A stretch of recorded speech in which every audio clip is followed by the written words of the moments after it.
ডাকসু সেটা নিয়েও পলিসি কি হইতে পারে, এটা নিয়ে আলাপ হচ্ছিল। তো আমাদের দিক থেকে প্রস্তাবনা হচ্ছে ডাকসুতে, যেহেতু সামনে ডাকসু হচ্ছে, আবার একই সাথে ছাত্র রাজনীতি হলে থাকা না থাকার ডিবেটে ছাত্র রাজনীতি যেহেতু থাকবে, তো আবার হলে কিভাবে ফাংশন করবে, পলিসিটা কেমন হবে, এটা খুবই ডিফিকাল্ট জিনিস যদি ফিক্সড করে না দেওয়া হয়। আবার একেবারে নিষিদ্ধ ঘোষণা করার মধ্য দিয়েও সুন্দর সমাধান বের হয়ে আসে না। যেটা হচ্ছে যে ছাত্র সংগঠনগুলো যখন তার রাজনৈতিক কর্মসূচি পরিচালনা করে, নিঃসন্দেহে শিক্ষার্থীরা হলে থাকে, হলে থেকে তার ব্যক্তিগত মত অভিমত প্রকাশ করতে হয়।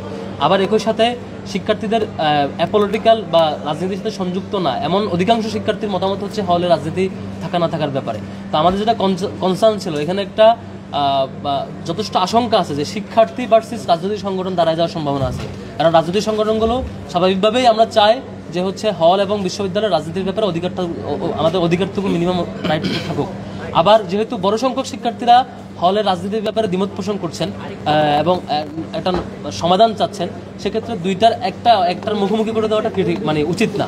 তো আমরা ইউনিভার্সিটিকে প্রস্তাব করেছি, সেটা হচ্ছে হলের রাজনীতির ফরম্যাটটা কেমন হবে, এটার আনুমানিক একটা স্যাম্পল ধরে নিয়ে সবাইকে ইমেল করা, যেহেতু সবার একাডেমিক ইমেল আছে, ইমেল করে সবার যে অভিমত নেওয়া হবে, এবং অভিমতটা কাউন্ট করা খুবই ইজি, অটোমেটিক কাউন্ট হয়ে যায়। যেহেতু একাডেমিক ইমেল আছে, সেই ইমেলে ক্লিক করে ইয়েস নো ভোটের ভিত্তিতে সবাই যাতে মতামতটা নেওয়া হয়, মতামতটা নিয়ে একটা সুনির্দিষ্ট অধিকাংশ মতামত যে ফ্রেমওয়ার্কের দেয় সেই ফ্রেমওয়ার্কটা পাস করে যাতে আমাদের জন্য অ্যাভেলেবল করে দেওয়া হয়। নয়তো আমরা যদি আজকে ইউনিভার্সিটি প্রশাসন হুট করে বলে যে হচ্ছে কমিটি দেওয়া যাবে, এটা যেমন শিক্ষার্থীদের জন্য, আবার শিক্ষার্থীরা নেগেটিভ কনসার্ন জানাতে পারে, আমাদের মুখোমুখি দাঁড়া যেতে পারে।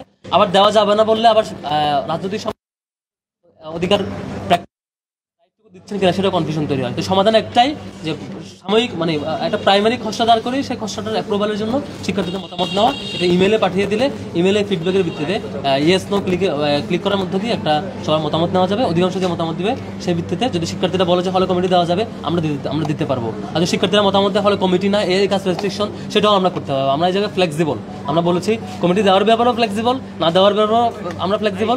কাজ কতটুকু থাকবে না থাকবে সেটাও ওই শিক্ষার্থীদের মতামতের প্রতি আমরা রেসপেক্ট জানিয়ে আমরা আমাদের কাজ পরিচালনা করবো। আমরা জায়গায় কোনো রিজিড মতামত দিয়ে নেই, শিক্ষার্থীদের মতামত নেওয়ার ব্যাপারে আমরা মতামত দিয়েছি। ফরহাদ ভাই, আপনাদের উপস্থিতির কারণে বৈঠক থেকে বেশ কয়েকটি ছাত্র সংগঠন বয়কট করেছে, এই ব্যাপারে আপনাদের বক্তব্যকে একটু সংক্ষেপে যদি দুই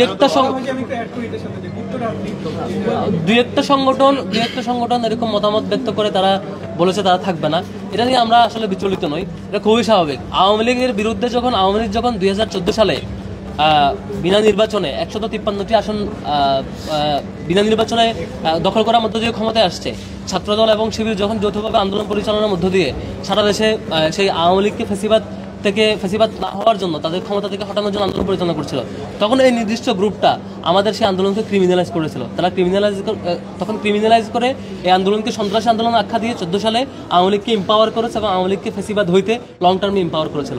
সুতরাং এরকম কেউ যারা আওয়ামী লীগকে সেই সময় ছাত্রদল এবং শিবিরের পরিচালিত সারা দেশব্যাপী আন্দোলনকে ক্রিমিনালাইজ করে আওয়ামী লীগকে এম্পাওয়ার করেছিল, 153টি আসন বিনা নির্বাচনে বিজয়ী হয়ে ক্ষমতাকে দীর্ঘায়িত করাটাকে সাপোর্ট দিয়েছিল, তাদের কারো বিরোধিতা, তার কারো বয়কট খুব বেশি আসা যায় না। অধিকাংশ সংগঠন এখানে ছিল এবং শিক্ষার্থীরা আমার কাছে মনে হয় যে এই নাটকীয় বয়কট এগুলোকে ইতিবাচকভাবে দেখতে। কিন্তু ভাই 5 জুলাইয়ের পর থেকে যে একটা ঐক্য ছিল বিশ্ববিদ্যালয়ে ছাত্রলীগের বিরুদ্ধে, সেই ঐক্য এখন নষ্ট হয়ে যাচ্ছে কিনা, এই বিষয়ে শিবির কি মনে করছে?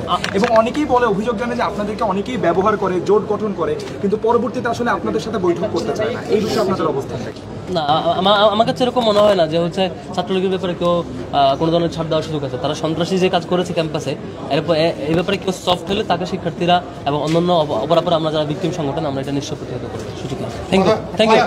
আমার একটা সেটি হচ্ছে আপনাদের বিষয়ে অপরাপর যে ছাত্র সংগঠনগুলো আছে তারা একটা অভিযোগ করে যে আপনাদের কমিটি আছে কিন্তু আপনারা, তো যদি আপনাদের কমিটি থেকে আপনাদের কমিটির যে লেয়ারগুলো আছে,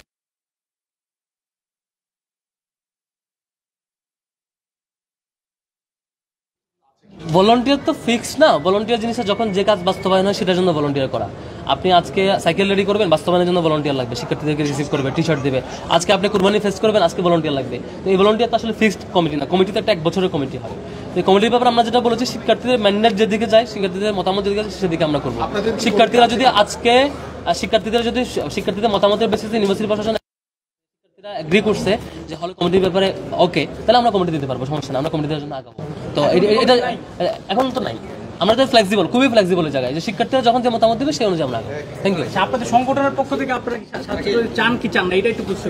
কোনটা কিন্তু আমরা ক্লিয়ার করছি ছাত্র রাজনীতি থাকতে হবে অবশ্যই, ছাত্র রাজনীতি না ছাড়ার কোনো প্রশ্নই আসে না। ছাত্র রাজনীতি এই বাংলাদেশের ইতিহাস তো ছাত্র রাজনীতির মধ্য দিয়ে তারা ইতিহাস তৈরি করেছে, তার ছাত্র রাজনীতি অবশ্যই থাকতে হবে ক্যাম্পাসে, এটা স্বাভাবিক। শেষ লাইনটা বলেছেন বৈঠক ফলপ্রসূ হয়েছে কিনা আপনারা কি মনে করছেন? এই বৈঠক এখন নিশ্চিত না, বিশ্ববিদ্যালয়ের রেসপন্সের উপর নির্ভর করে। Thank you. বান্ডেল থাকলে প্রতি সেনমানিতে টাকা বাঁচবে। বিকাশ সেনমানি বান্ডিল কিনে জিতুন প্রতি লেনদেনে।